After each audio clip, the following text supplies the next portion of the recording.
আসসালামু আলাইকুম রহমতুল্লাহ বরকাত। আমার সকল দিনই ভাই বোনেরা, আমি পাবলিসিটি করার জন্য এটা দেখাইতেছি না। মালাকুল মত কখন তো সামনে আসে এটা বলতে পারি না। এই জন্য তো হয়তো আমি মারা যাওয়ার পর হয়তো আমার পরিবারে কেউ আমার সাথে ধোঁকাবাজিও করতে পারে। এই জন্য এটা জাতিকে জানা যাওয়ার উদ্দেশ্য আমার। এটা হচ্ছে আমার সাদকা জারিয়া ফান্ড, অর্থাৎ আমার ব্যবসা প্রতিষ্ঠান থেকে প্রত্যেক সপ্তাহে প্রতি মাসে নির্দিষ্ট পরিমাণ একটা অ্যামাউন্ট এই ফান্ডে জমা হয় আমার। গত 5 বছর ধরে আমি এটা করতেছি। এটার উদ্দেশ্য হলো সুদের বিরুদ্ধে লড়াই করার জন্য। আমার আসলে একটা হাদিস, কারো কলবে ঢুকতে হলে আগে ফ্যাটে ঢুকতে হবে। অর্থাৎ সুদের বিরুদ্ধে আমি কাজ করতে হলে, সুদ প্রতিরোধের জন্য কাজ করতে হলে তাহলে আমাকে আগে কজে হাসানা ফান্ড তৈরি করতে হবে, দিতে হবে।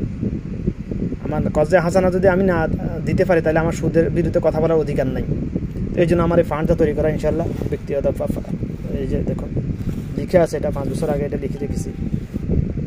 আমি যদি মারা যাই, আমার সম্পদ থেকে অর্থাৎ আমার এই দোকান থেকে কিছু যোগ করে, অর্থাৎ কিছু বলতে এখানে অর্ধেক 50% আমার এই ফান্ডে দিয়ে দিতে হবে। এটা আমার পরিবারের জন্য ওসিয়ত। আমি যখনই মারা যাব, আমি এই ফান্ড শুরু করার আগে যদি আমি মারা যাই, আজকে যদি আমি হয়তো 1 সেকেন্ড পরে মারা যেতে পারি, যদি আমি মারা যাই এই ফান্ড চালু করার আগে, কারণ এটা সদকা জারিয়া, চলমান সদকা জারিয়া কিয়ামত পর্যন্ত এটা তৈরি আমি শুরু করে দিব, কিয়ামত পর্যন্ত এটা চলমান থাকবে। এই ফান্ড কখনো নষ্ট হবে না, এমন পরিকল্পনা আল্লাহ পাক আমাকে দিয়েছে এই ফান্ড টিকিয়ে রাখার জন্য ইনশাআল্লাহ। তো আমার পরিবারের সদস্যদের কাছে ওসিয়ত, যখনই আমি এই ফান্ড শুরু করার আগে যদি আমি মারা যাই, প্রবাসী থাকাকালীন যদি আমি মারা যাই, আমার এখানে যে মূল যে সম্পদ আছে এই সম্পদের অর্ধেক আমার এই ফান্ডে দিয়ে দিতে হবে।